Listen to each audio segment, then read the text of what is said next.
പരിശുദ്ധ ഖുർആൻ വന്നിറങ്ങിയതിവിടം, പരിപൂർണ റസൂലുള്ള പിറന്നതുമിവിടം.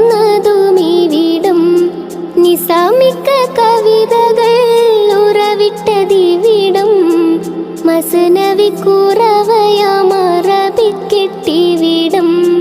തുടുത്ത സിക്കൂ മരത്തിൻ്റെ കനികളും, ചെറാതെന്ന കിളികളും, ചൂടുകാറ്റിനൊലികളും, ഇടയ്ക്കിടയ്ക്ക് കച്ചോ